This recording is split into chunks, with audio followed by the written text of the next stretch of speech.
지난주 설교를 통해서 로마서는 변화를 일으키는 책이다 이렇게 소개를 했습니다. 이와 함께 어거스틴, 마르틴 루터, 요한 웨슬레, 칼 바르트 같은 로마서의 영향을 받고 또 로마서를 연구하고 주석을 쓴 분들, 그런 분들을 간략하게 소개하고 그들의 변화를 짧게 살펴보았습니다.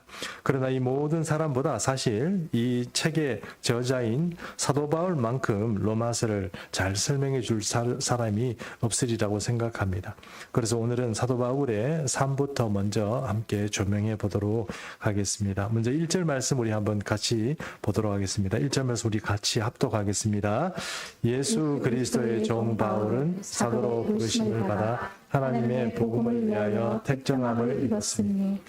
오늘 1절의 말씀에 보면 사도 바울은 자신을 예수 그리스도의 종이다 이렇게 소개하고 있습니다. 그런데 여기서 종은 성경 원문에 보면 둘로스라고 되어 있습니다. 둘로스는 성경에 보면은 종에 대해서 종은 여러 부류로 있습니다. 그러니까 레벨이 있는 것이죠. 자유도에 따라서나 아니면 어떤 종의 레벨이 있습니다. 근데 그 중에 가장 낮은 레벨이 바로 이 둘로스다 이렇게 말할 수 있습니다. 그래서 어떤 학자들은 이것 때문에 또 뭐 둘로스가 어떻다 뭐 이런 얘기를 많이 하시는 분이 계신데 결론적으로 얘기하면 우리나라 말로 하면 노예다 이렇게 말하는 것이 옳다고 생각합니다. 즉 말해서 노예 중에 종 중에 가장 낮은 계급이 바로 둘로스다 이렇게 말할 수 있다는 것입니다.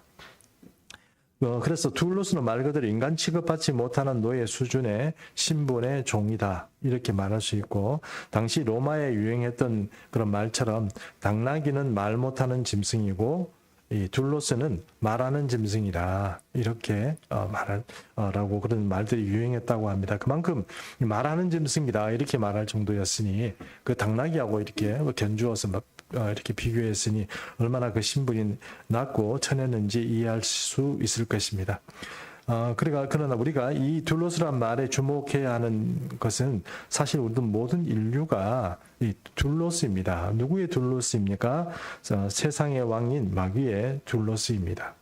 세상의 모든 사람들이 자기는 자유롭게 살아간다고 생각하고 있지만, 그래서 또 어떤 사람은 어떤 종교를 믿고 또 종교를 믿는 사람이 믿는 그 신에게 자기가 나는 뭐 당신의 종입니다 이렇게 말할 수도 있지만, 혹은 어떤 사람은 무신론자여서 나는 뭐 종교를 가지고 있지 않다, 나는 자유한 사람이다 이렇게 말할 수 있지만, 실상은 다 이 세상 왕 마귀의 둘로스다 이렇게 말할 수 있다는 것입니다.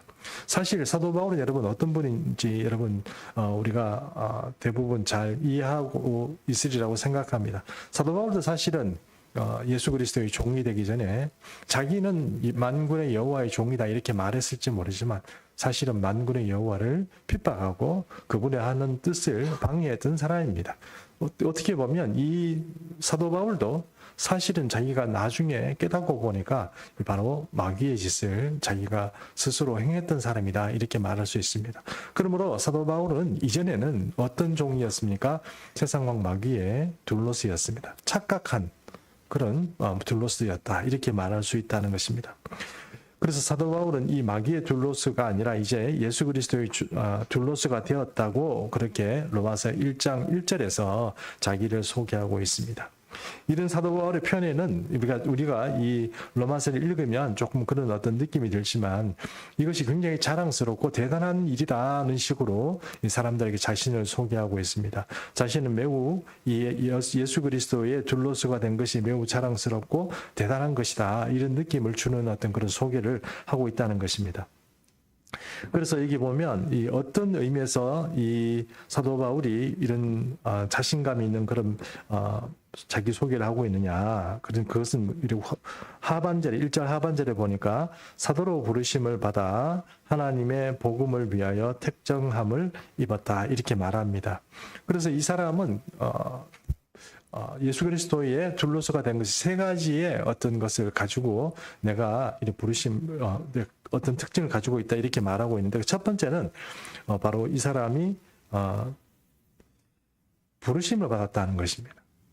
내가 하고 싶다, 내가 믿었다, 내가 선택해서 뭐 어떻게 했다, 내가 뭘 이렇게 내가 잘하니까 뭘 이렇게 내가 이거 뭐 내가 특징이 있으니까 내가 탤런트가 있으니까 내가 특기가 있으니까 이걸 했다. 이게 아니고 하나님께서 불렀다. 전적으로 그것은 내가 의지와 상관이 없다. 하나님께서 나를 불러서 내가 그분의 종이 되었다 하는 것입니다. 그래서 예수 그리스도가 자신을 불렀기 때문에 내가 예수 그리스도의 종이 되었다. 이것을 말하고 있습니다. 이것이 너희와 다른 사람과 세상 사람과 다르다는 것입니다. 두 번째는 그가 사명이 있다는 것입니다. 어떤 사명입니까? 복음을 위해서 살아가는 사명입니다. 세상의 둘로스들은 이 세상에서 자기가 그냥 일반적인 노예로 종으로 살아가는 사람이 있습니다. 먹고 마시고 또 자는 것, 또 일하는 것, 이런 것들을 속에서 계속 로테이션이라고 할까요? 그런 삶을 살아가는데 이 사도 바울은 그 삶의 패턴이 틀리고 그 살아가는 목적이 틀립니다. 뭐 때문에 살아갑니까? 그것은 이 사람은 복음을 위해서 살아갑니다. 이것이 사도 바울이 다른 둘로스와 틀린 특징이다 하는 것입니다. 두 번째 특징, 그는 사명이 있다 하는 것입니다. 세 번째 특징이 있습니다. 그것은 택정함을 입었다는 것입니다. 택정함을 입었다는 것은 많은 사람들이 있는데 특별히 하나님께서 나를 불렀다 하는 것입니다. 부르심의 의미가 없거나 급하게 불러서 뭘 한다 이런 게 아니고 그 부르심에는 그냥 부른 게 아니고 오래전부터 견고하게 세심하게 경륜에 따라서 조심조심해서 지금 이까지 와서 나를 불렀다 하는 것입니다. 그것은 사도 바울이 다른 서신서에서 말한 것처럼 바로 태초부터 나를 세상에 생기기 전부터 하나님께서 나를 택정하시고 불렀다 이렇게 표현하고 있는 것입니다. 이렇게 세 가지 특징, 이것이 예수 그리스도의 둘로스로서 내가 사람들 앞에서 나 자신을 소개할 수 있는 그런 내용이다 하는 것입니다. 그러나 아시다시피 사도 바울은 바리새인이고 율법을 섬기는 일에 매우 열정적인 사람이었습니다. 그런데 그는 이런 열정 때문에 초대교회를 파괴하는 사람이었고 예수 믿는 성도들을 붙잡아 감옥에 넣는 사람이었고 또 최초의 순교자인 스데반을 죽일 때 주도적인 역할을 했던 사람이 바로 이 사도 바울입니다. 그런 바울이 다메섹 도상에서 예수님을 만나고 변화되었습니다. 아시는 것처럼 다메섹 도상에서 예수님을 만난 체험이 그에게는 평생의 간증거리가 되었습니다. 원래 나는 기독교를 핍박하는 사람이었는데 그것도 매우 심하게 교회를 파괴하는 사람이었는데 그때 다메섹 도상에서 예수님을 만나고 나는 이렇게 예수 믿는 사람으로 변화되었습니다 하고 성경 곳곳에서 그는 그 자신을 간증하고 있습니다. 심지어는 로마에 가서도 로마 황제 앞에서 그리고 이스라엘에 있을 때는 로마 총독 앞에서 그리고 분봉왕 앞에서도 그는 자기 자신을 이렇게 소개했습니다. 내가 예수 그리스도를 만나고 원래는 내가 이런 사람이 아니었는데 이렇게 변했다 하고 자기 자신을 간증하고 있다는 것입니다. 그러나 그런 변화를 겪었다고 해서 그가 사도가 될 수 있었던 것은 아닙니다. 사실 사도 바울은 그런 변화 겪고 나서 수많은 어떤 고통의 시간을 보냈습니다.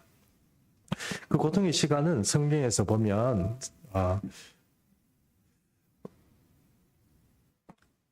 광야의 시간이라고 할까요? 그런 시간들을 그가 성경에서 보내게 되는데 예를 들어서 그런 거의 10년 가까운 세월을 그의 고향인 다소에서 아무것도 하지 않고 보냈습니다. 누가 불러주는 사람도 없고 또 그를 사용하는 사람도 없었습니다. 교회 중이나 사도 중이나 어떤 사람도 그를 뭔가 일꾼으로서 불러주고 사용하는 사람도 없고 인정하는 사람도 없었습니다. 그가 대단한 실력을 가지고 있는 사람이고 또 다메섹 도상에서 예수님을 만났다고 아무리 소리쳐봤자 아무도 그를 인정해 주거나 그를 사도로 인정해 주거나 혹은 어떤 교회의 멤버로서 그를 공동체에서 받아주는 공동체가 없었습니다. 그가 워낙 답답했으면 그는 성경을 가지고 아라비아 광야에 가서 3년 동안 광야 생활을 했습니다. 수도원이라고 할까요? 수도사 생활을 3년 동안 광야에서 스스로 했던 것입니다. 이렇게 고통스러운 세월을 보내는 동안 그가 드디어 자기가 예수 그리스도라는 이 분에 대해서 그냥 다메섹 도상에서 한번 정적으로 이렇게 만나는 그 순간 말고 그것이 나에게 결정적인 변화의 순간이 되긴 했지만 내가 하나님을 이제 알아야 되겠다. 나도 이렇게 오랜 율법의 생활, 율법과 어떤 유대인으로서의 삶을 살아왔는데 그 예수 그리스도라는 분을 왜 핍박하게 됐고, 그리고 지금 내가 만난 예수님을 알아보는 그런 어떤 시간들을 가지게 된 것입니다. 그리고 그 알아보는 시간 가운데 그는 드디어 예수 그리스도의 종으로 자처하게 되는 그런 은혜를 이제 경험하게 됩니다.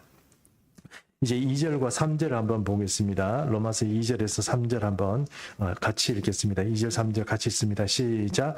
이 복음은 하나님이 선지자들을 통하여 그의 아들에 관하여 성경에 미리 약속하신 것이라. 그의 아들에 관하여 말하며 육신으로는 다윗의 혈통에서 나셨고.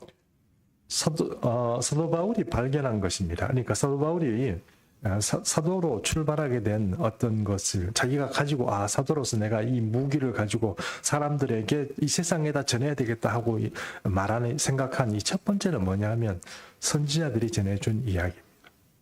선지자들이 전해준 이야기. 이전에는 사도 바울의 눈에 보이지 않았던 예수 그리스도, 그 메시아가 발견되기 시작한 겁니다.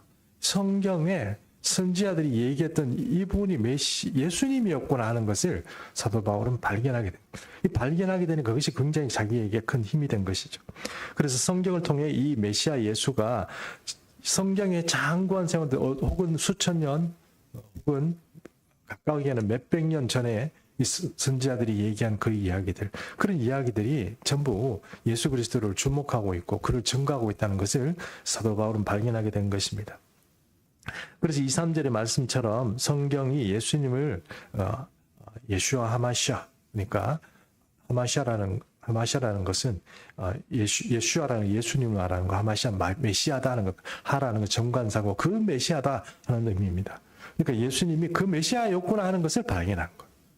이게 여러분, 이 사도가 될 때 10년 세월 동안에 그 사도 바울은 바로 이것을 이제 준비한 것입니다. 준비했다기보다는 깨닫는 생활, 자기 자신을 껍데기를 벗기고 율법의 껍데기를 벗겨가면서 이분이 진짜 예수님이었구나 하는 것을 발견하는 시간을 그렇게 보내고 나서 그렇게 알게 됐다는 것입니다.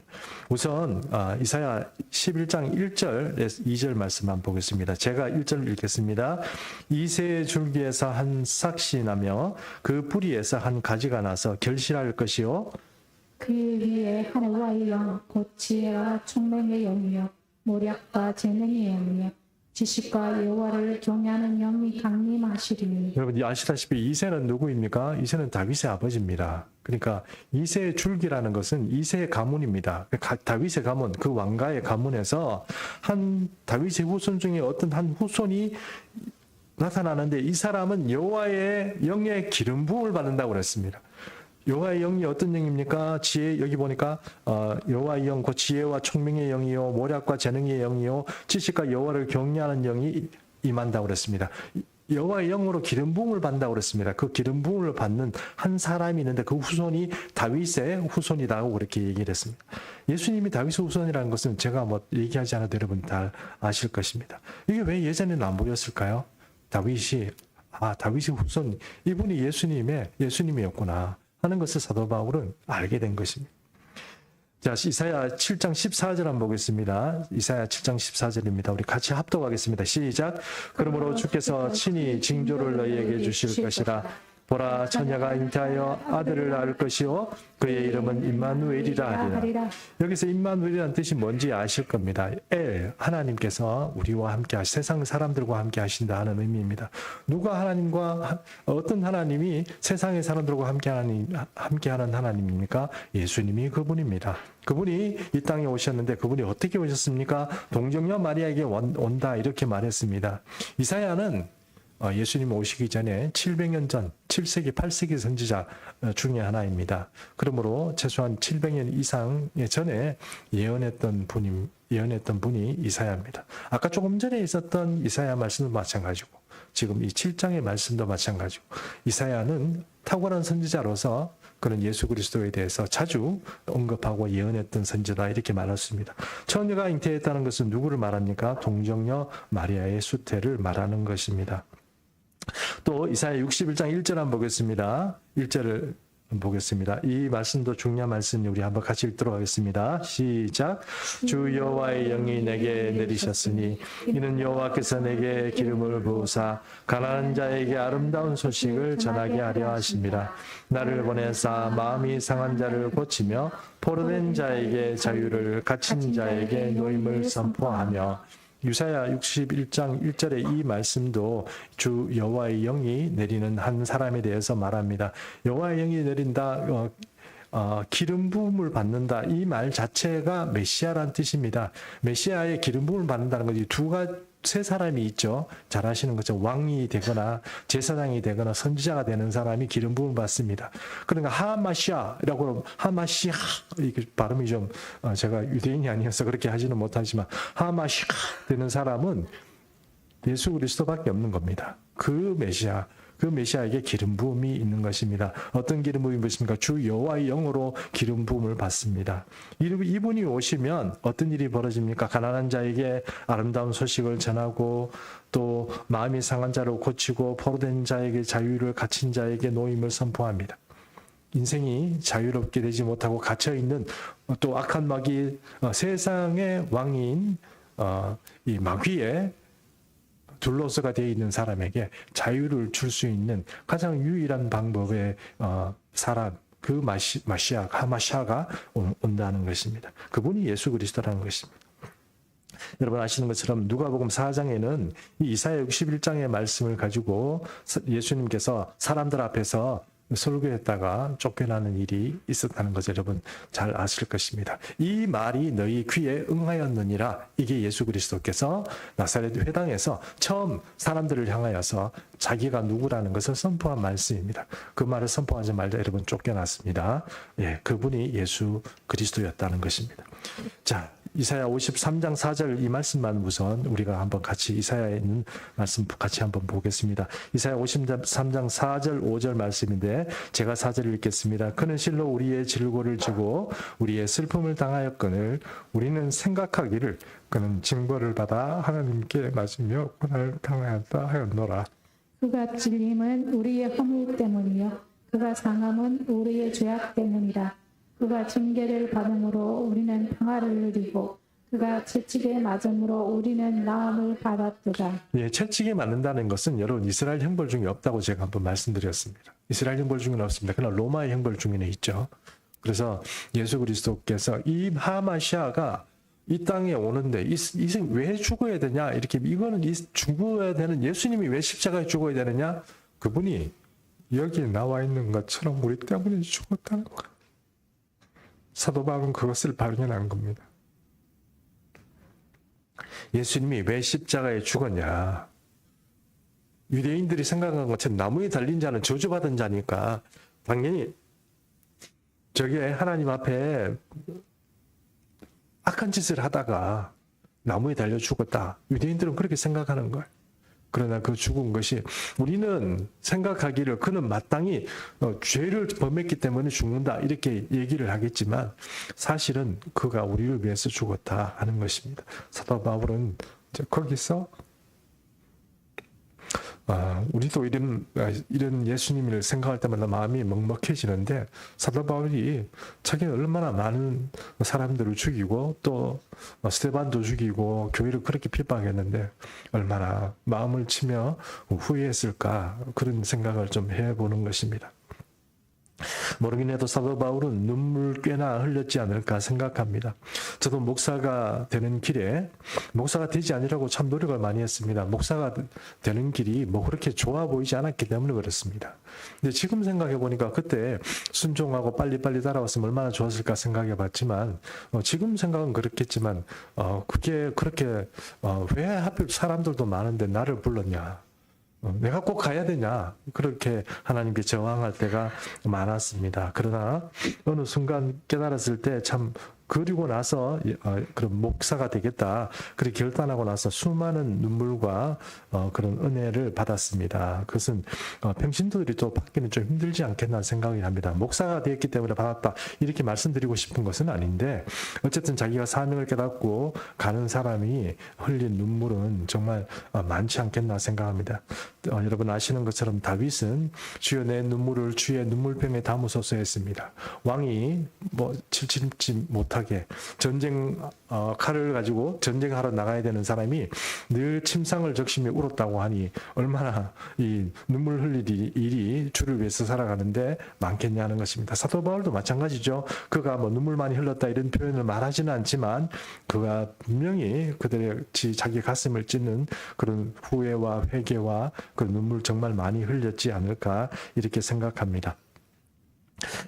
그렇게 자기 삶 자체가 거짓되고 또 사회적 지위로 봐서는 로마의 시민권도 가지고 있고 또 대단한 학문을 했고 그러니 이 사람의 그냥 자기 생각에는 정말 모든 것을 다 가진 것 같았지만 사실은 겪고 나니까 그런 이 모든 것이 하나님의 교회를 핍박하고 사람들을 핍박하는 잘못된 그런 어떤 생각들이었고 잘못된 그런 어떤 경험이었다는 것입니다. 대단한 학자이고 대단한 바리새인이었지만 그가 사실은 진리 가운데 숨겨졌던 그런 사람이었다는 것입니다. 그래서 사도 바울은 예수 그리스도를 말할 때 자기가 깨닫지 못했기 때문에 이제 알고 나니까 이게 비밀이었다는 것입니다.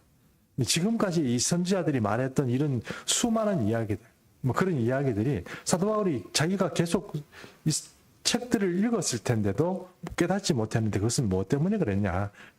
서 있었기 때문에 이제 예수 그리스도가 비밀로서 이제 우리에게 이제 오픈이 됐다는 겁니다. 내가 그것을 이제 깨닫고 나니까 그것이 보이는 거예요.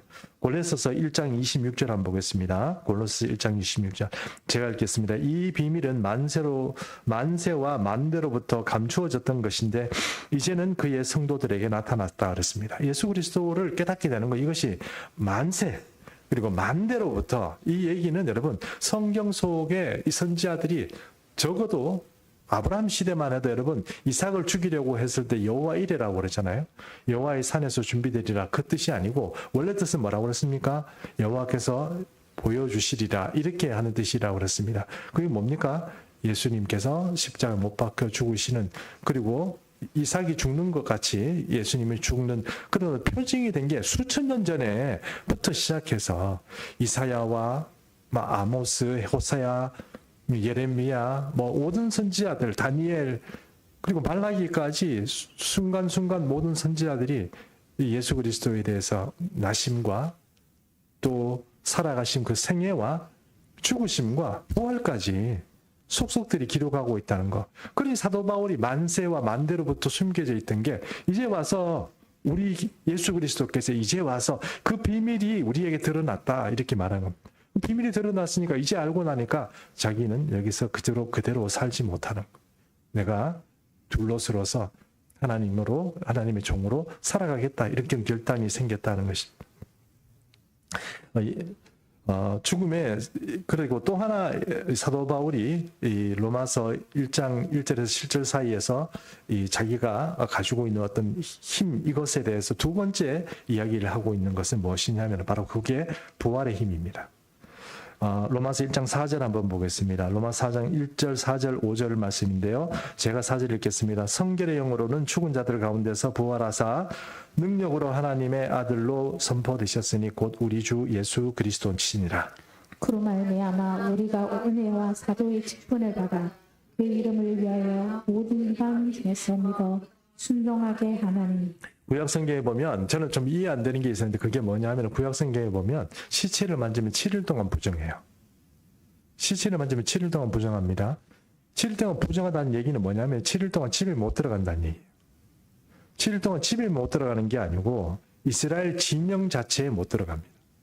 동네 안에도 못 들어가는 거 물론 이제 나중에 이스라엘 땅에 와서는 동네 안에 못 들어가는 거지만 이 장막 시대 그리고 교회 광야 시대에는 그 이스라엘 진영을 이렇게 치고 있으면 12족속이 진영을 치고 있는데 그 경계 안으로 못 들어가는 거예요.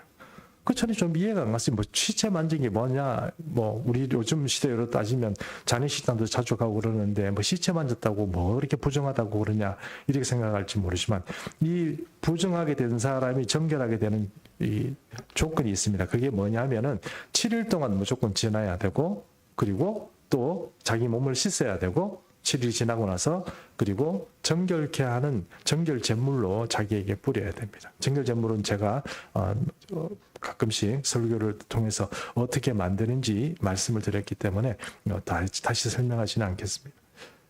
정결 제물에 오늘은 그러니까 정결 제물을 하지 않고 가면 이 사람은 부정합니다. 정결 제물이 어떤 의미입니까? 이 사람은 정하다고 정결 제물을 뿌리는데 그게 여러분 예수 그리스도의 피입니다. 예수 그리스도를 통해야만 정결해집니다. 모든 죽은 사람. 이 사람은 예수 그리스도를 통해야만 정결해집니다. 예수 그리스도의 피로만 정결해질 수 있는 것입니다. 자기가 깨끗하고 회개했다고 해서 끝나는 게 아닙니다. 정결 제물을 뿌려야 됩니다. 예수 그리스도의 피 뿌림을 받아야 그 사람이 구원을 얻게 되는 것이고 깨끗하게 되는 것이고 그렇게 되는 것입니다.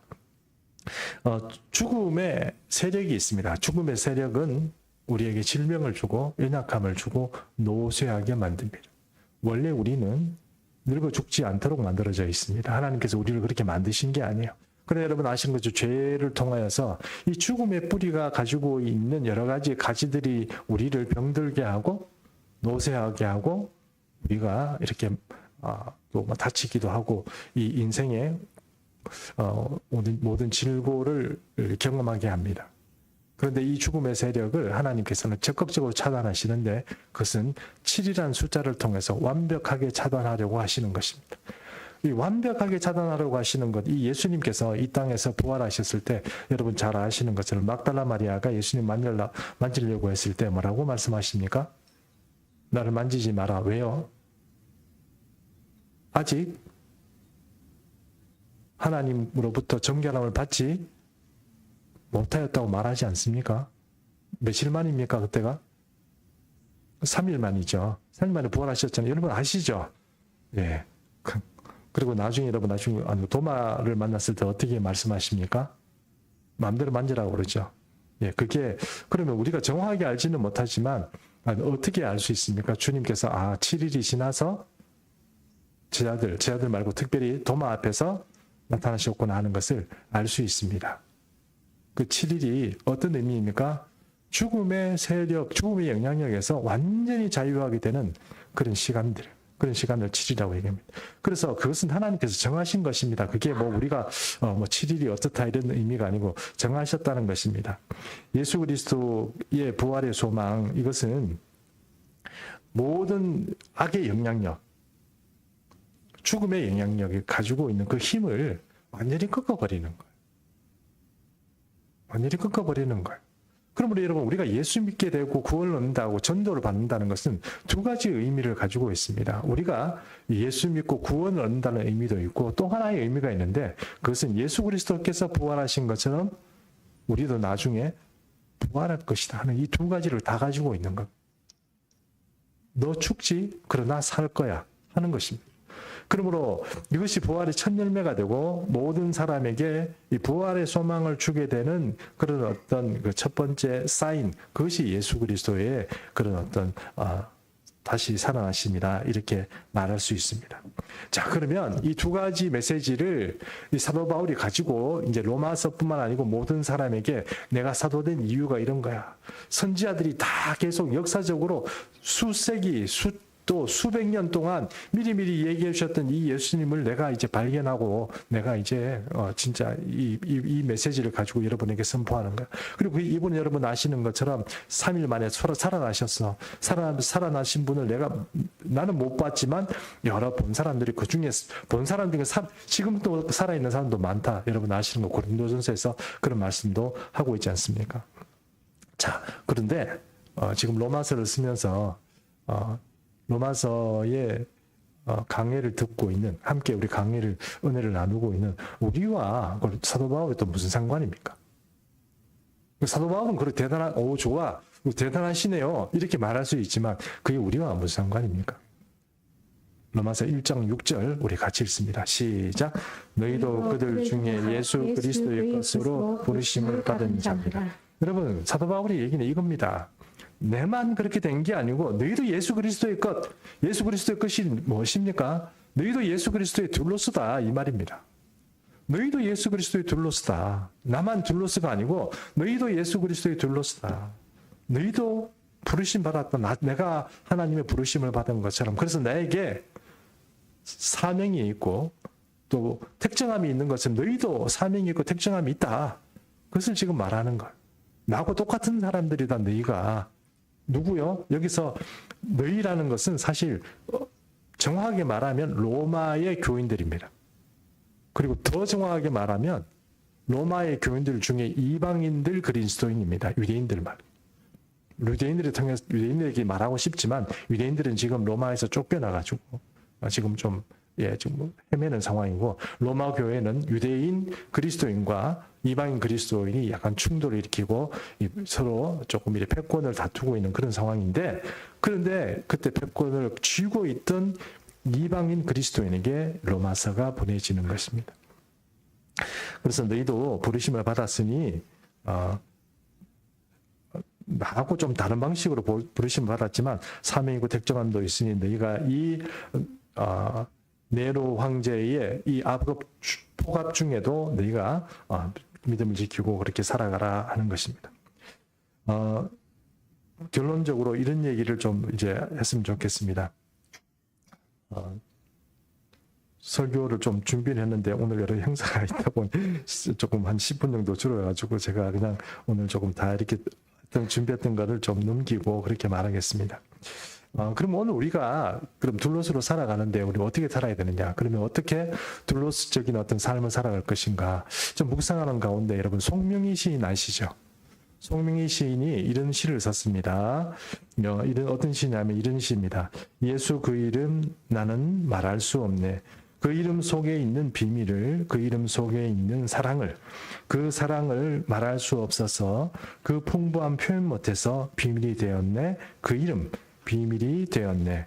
사람들 그 이름 건축자의 버린 돌처럼 버렸지만 내 마음에 새겨진 이름은 아름다운 보석. 내게 있는 귀한 비밀이라 내 마음에 숨겨진 기쁨.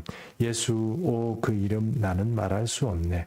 그 이름의 비밀을, 그 이름의 사랑을, 그 이름의 비밀을, 그 이름의 사랑을.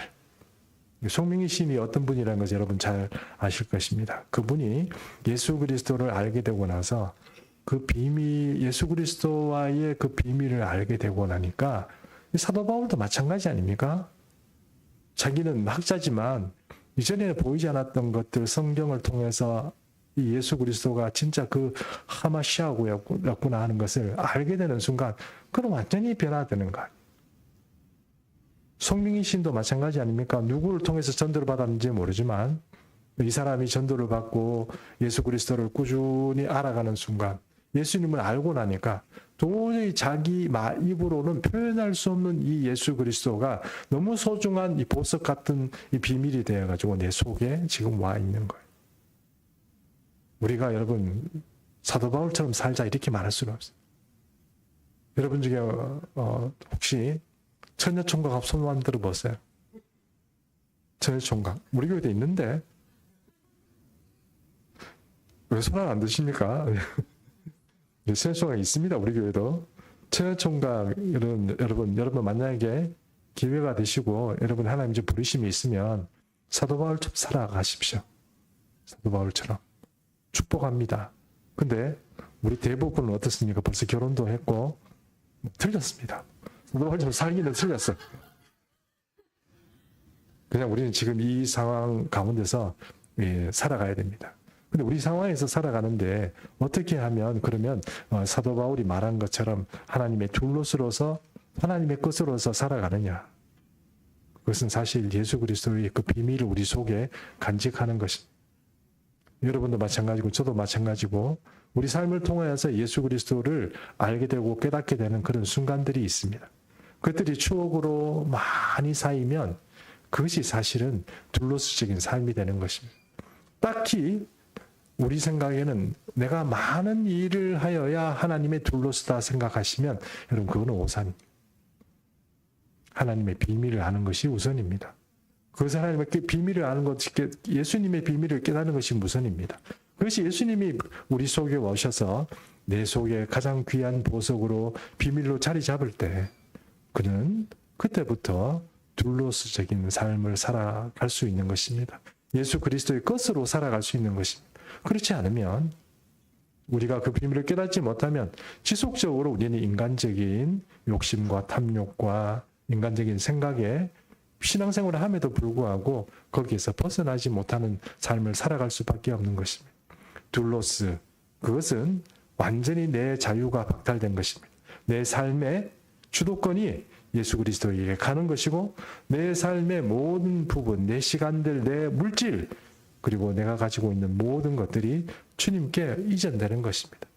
그렇게 가려고 하면 그것이 바로 우리에게 주님이 와서 비밀이 되었을 때 그것이 내 힘이 되어줄 때 그때 우리가 가능한 것입니다. 성령의 은혜로 우리 모든 삶이 둘로스의 삶이 되고 그래서 결국은 우리가 나중에 우리 주님이 다시 오실 때 주님 앞에서 우리도 함께 부활하게 되는 그런 귀한 은혜가 우리 예수 믿는 충성교회 모든 성도님 삶 위에 함께 하시기를 축원합니다.